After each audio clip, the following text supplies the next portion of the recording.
बाबर वापस come back करेगा ना, तो he'll be a bigger player than any other player in the world, including Virat Kohli, including Virat Kohli. any player of the world. Any other player of the world. You're sure about He'll be matched with those names such as Gary Sobers and Sir Vivian Richards. उसके अंदर है अभी तक तो विराट कोहली का सुन के हमारे कान सुन हो गए थे। ये गैरी सोबर्स और सर विवियन रिचर्ड्स की बात कर रहे हैं यार। डॉन ब्रैडमैन रह गया, मैं तो कह रहा हूं उसको भी कवर से निकाल के खड़ा कर दो और बॉब्जी द किंग जो जिम्बाब्वे है, जिम्बाब्वे को बोलो कि साहब you are better than Don Bradman. Sachin वचन बच्चे हैं यार तुम्हारे सामने, विराट कोहली तो कल पैदा हुआ है तुम्हारे बड़ी देर के बाद एक ऐसा क्वालिटी का बैट्समैन देखा और बाबर आजम हर तरह मैंने इसको जरा एनालाइज किया, मैं एज अ बॉलर बैट्समैन को एनालाइज करता था। इसकी टेक्निक भी जबरदस्त है, टैलेंट दिया और इसका टेम्परामेंट, ये तीन चीजें होती है, टेक्निक, टैलेंट और टेम्परामेंट। बड़ा कम होता है कि एक में तीनों चीजें एक बैट्समैन में, और इसमें तीनों चीजें हैं, तो ये इसमें पोटेंशियल है सबसे आगे। जी सलमान इकबाल साहब कह रहे हैं कि बाबर कमबैक करेगा, और जब बाबर कमबैक करेगा तो वो विराट कोहली से भी बड़ा प्लेयर होगा, इवन विवियन रिचर्ड्स से भी बड़ा डॉग है। वो भी आज बाबर आजम के ऊपर भौंक रहा था, मेजर गौरव आर्या, वो भी आज उसको जिम्बाबर कह रहा था, कोई क्लिप चल रहा था उसको जिम्बाबर बोल रहा था, उसको बोब्सी द किंग, उसको ऐसी बातें कर रहा था। तो भाईजान मेजर गौरव आर्या साहब, आपको बाबर आजम के ऊपर भौंकने की जरूरत नहीं है मेरा भाई। अगर आपको भौंकना है तो आप बाकी लोगों पे नो डाउट फर्स्ट नंबर 1 है वर्ल्ड में, हम सब उसको बहुत ज्यादा, हम सब की पहचान है, इस मुल्क की पहचान है। लेकिन एक बात जो उसको रोकती है वहां पे एबी डिविलियर या विराट कोहली वाली रैंक में, वो finishing. As a match winner अभी तक उसने अपने आप को साबित नहीं। जाती ख्याल ये है कि हमें बाबर आजम को इस मुश्किल टाइम पर सॉर्ट करना चाहिए। उसने तीनों फॉर्मेट के अंदर 10,000 रन किए हुए हैं, 10,000 रन किए हुए हैं। वो रन जो उसने किए हुए हैं, उसने पाकिस्तान की फतुहात में अपना किरदार अदा किया हुआ है, तभी आज वो पाकिस्तान क्रिकेट टीम का एक तरह से एक लाभ है। जब बात होती है बाबर आजम की, वो सबसे ज्यादा प्रोलिफिक बैट्समैन है हमारे, वो सबसे ज्यादा टेक्निकली करेक्ट हैं। तो जावेद भाई, मैं चाहूंगा कि बाबर पे जो बुरा पैच आया हुआ है, मियादाद का बाबर को क्या मशवरा है उनके इस बुरे पैच में? सबसे पहले तो बाबर को मैं यही कहूंगा कि वो अपनी पुरानी इनिंग्स देखें जिसमें इन्होंने परफॉर्म किया है ना, और फिर अपने आप को मैच कर लें अभी, क्योंकि अभी पहले में और अब तक क्या फर्क है। बाबर आजम नहीं, उनका पता करेंगे कि सिकंदर आजम तो नहीं है। अगर भाई इतनी परफॉर्मेंस, ऐसी परफॉर्मेंस सिकंदर आजम ने दी थी, उसको वहां से निकाल देते। मेरा ख्याल है वो अपने आप को सिकंदर आजम समझते हैं। हेलो दोस्तों, स्वागत है आपके अपने YouTube channel the cricket legacy पर। तो जैसा कि आपने आज की वीडियो में देखा होगा कि कराची किंग्स के ओनर, जिनका नाम सलमान इकबाल है, उन्होंने कंपैरिजन किया है बाबर आजम का द ग्रेट विवियन रिचर्ड और बाबर आजम और दीगर बड़े प्लेयर्स के साथ। तो क्या आपको लगता है कि ये कंपैरिजन फेयर है? क्योंकि विराट कोहली तक तो ये बात थी, अब उसके बाद विवियन रिचर्ड के साथ भी। बाबर से ना एक्सपेक्ट करते हैं कि वो डांस करे तो माइकल जैक्सन बन जाए, गाना गाए तो नूरजहान बन जाए, यानी कि जो करे परफेक्शन में करे। उसकी लिमिटेशंस है। वो एक प्रॉपर बैटर है, इज नॉट अ स्लॉगर। वो आपको छक्के 6 ओवरों में 80 स्कोर करके नहीं दे सकता। उसकी एक लिमिटेशन है, उसका एक रोल है। उसके साथ वालों ने भी कुछ करना है। उसके साथ वाले कुछ ना करें, कोई मेंशन नहीं होता, लेकिन वो 100 की बजाय 40 पे आउट हो जाए तो कहते हैं इसने मैच अंदर जो मुझे अभी तक नो डाउट फर्स्ट नंबर 1 है वर्ल्ड में, हम सब उसको बहुत ज्यादा, हम सब की पहचान है, इस मुल्क की पहचान है। लेकिन एक बात जो उसको रोकती है वहां पे एबी डिविलियर या विराट कोहली वाली रैंक में, वो finishing. As a match winner अभी तक उसने अपने आप को साबित नहीं किया। अगर मैं गलत हूं तो मिसबा या इमाम मुझे या इरम मुझे इसमें वो कर सकते हैं। मैं चाहता हूं कि वो फिनिशर बने, वो खत्म करे मैच।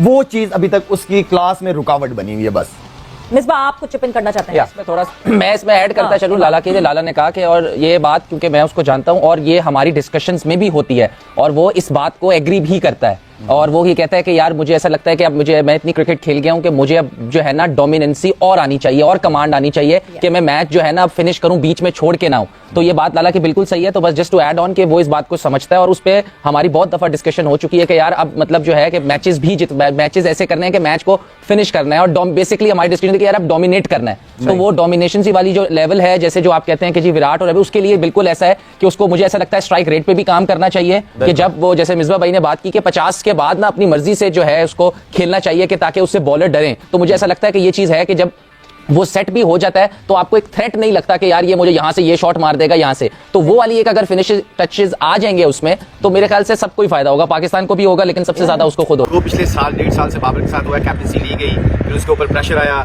इंसान है, एक्सपेक्टेशन बहुत ज्यादा थी उसके ऊपर, और इतना बड़ा जब एक्सपेक्टेशन होती है, आपके ऊपर से एकदम कप्तानी ली जाती है, आपको निकाल दिया जाता है 2020 से, फिर 50 ओवर में टेस्ट मैच में आपको रेस्ट करवा दिया जाता है। तो आई बिलीव कम्युनिकेशन गैप की वजह से बाबर के मेंटली जो ना वो ही वाज डिस्टर्ब। हम बहुत जल्दी बहुत ज़्यादा चीज़ें ऐसी कह देते हैं कि हम विराट से कंपैरिजन मैं इसलिए नहीं कर सकता कि विराट की परफॉर्मेंस जो है मैच विनिंग परफॉर्मेंसेज है। अगर वो 100 करता है तो उसकी टीम जीतती है, वो 70 करता है मैच जीतती है, उसके जो रन्स हैं वो मैच विनिंग। हमारी हमेशा से ये मसला रहा है, हम कंपैरिजन इतना कर देते हैं। अब आप गैरी सूबर से कंपैरिजन कर रहे हैं, विव रिचर्ड से कंपैरिजन कर रहे हैं। मैं तो उस दौर का हूँ भी नहीं, लेकिन मैंने वो क्लिप्स देखी हैं। विदाउट हेलमेट बड़े बड़े बॉलर्स को जो है वो ऐसे ऐसे शॉट्स मार देते थे जो आज की क्रिकेट में खेले जा रहे हैं। तो ये कंपैरिजन बहुत वर्स्ट कंपैरिजन है। दूसरा देखिए, ये चीज आप उसी बंदे से एक्सपेक्ट कर सकते हैं जिनका नॉन क्रिकेटिंग बैकग्राउंड है। बाबर जिस जगह पोडियम पे खड़े हैं वहां पे वो अकेले हैं, there is nobody next to him, बाकी सब उनसे काफी दूर हैं। बिल्कुल। और आई थिंक जब आप बैटिंग की स्पेशली बात करें, चाहे वो किसी भी कंडीशन में हो, किसी भी फॉर्मेट में हो, उधर आप बाबर के साथ किसी को कंपेयर नहीं कर सकते। वो ऑब्सेशन है ना पाकिस्तानियों का कंपेयर करने का कि आप अपने आप को सबसे बेहतर प्रूव क्यों करना चाहते हो? मुझे तो यही बात समझिए, हम तुमसे बेहतर हैं, हम हर लिहाज से तुमसे बेहतर हैं। अच्छा, फिर तुम जलील भी हो जाते हो, बेइज्जत भी हो जाते हो, फिर अगले दिन खड़े होकर हाथ मुंह धोके फिर शुरू हो जाते हैं। अगर तुम सबसे बेहतर हो तो दुनिया को। और पाकिस्तान की बैटिंग की बात करते हैं तो बाबर जिस जगह पोडियम पे खड़े हैं वहां पे वो अकेले हैं, there is nobody next to him, बाकी सब उनसे काफी दूर हैं। बिल्कुल। और आई थिंक जब आप बैटिंग की स्पेशली बात करें, चाहे वो किसी भी कंडीशन में हो, किसी भी फॉर्मेट में हो, उधर आप बाबर के साथ किसी को कंपेयर नहीं कर सकते। ये तो बात है। इसके ऊपर जाके जो लोग who dare to compare, I think वो क्रिकेट की उतनी समझ नहीं रखते, बिकॉज ये इस तरह का प्लेयर है कि ये हर फॉर्मेट में आपको ऐसा प्लेयर चाहिए जो लंबा भी खेले, जो कंसिस्टेंट भी हो, जिसकी टेक्निक भी अच्छी हो। और टेक्निक पे हमारे यहाँ जोर नहीं है किसी का, उस पर कोई बात नहीं करता। सब बिजी हैं पावर हिटिंग में, सब बिजी हैं कि यार चौके लगें, छक्के लगें, विकेट पे चाहे खड़े होना आता नहीं आता, मुश्किल बॉलें खेलनी आती है नहीं आती, लेकिन आपको बड़ी हिट मारनी आनी चाहिए। और जब आप विकेट पे ही नहीं रहेंगे तो बड़ी हिट का प्रोसेस कैसे फॉलो होगा, किस तरह वो आप सीख जाएंगे। आई थिंक ये वो चीज़ है जहाँ पर पाकिस्तान में गौर व फिक्र करने की जरूरत है। हम बहुत जल्दी बहुत ज़्यादा चीज़ें ऐसी कह देते हैं कि हम विराट से कंपैरिजन मैं इसलिए नहीं कर सकता कि विराट की परफॉर्मेंस जो है मैच विनिंग परफॉर्मेंसेज है। अगर वो 100 करता है तो उसकी टीम जीतती है, वो 70 करता है मैच जीतती है, उसके जो रन्स हैं वो मैच विनिंग रन्स होते हैं। मसला ये है, हमारा प्लेयर जो है, हमारे अगर पुराने प्लेयर को उठा के देखो, इंजमाम का 70 to 80% जब वो रन करता था पाकिस्तान जीतता था। जावेद भाई का 80 to 90% जावेद भाई जब रन करते थे पाकिस्तान जीतता था। जहीर भाई, ये लोग जब रन करते थे पाकिस्तान मैच जीतता था। लेकिन हमारे अब जो प्लेयर्स हैं वो रन भी करते हैं तो मैच हार जाते हैं। 70 करके भी मैच हार रहा है पाकिस्तान, 50 करके भी मैच हार रहा है, मैच को फिनिश नहीं कर रहे।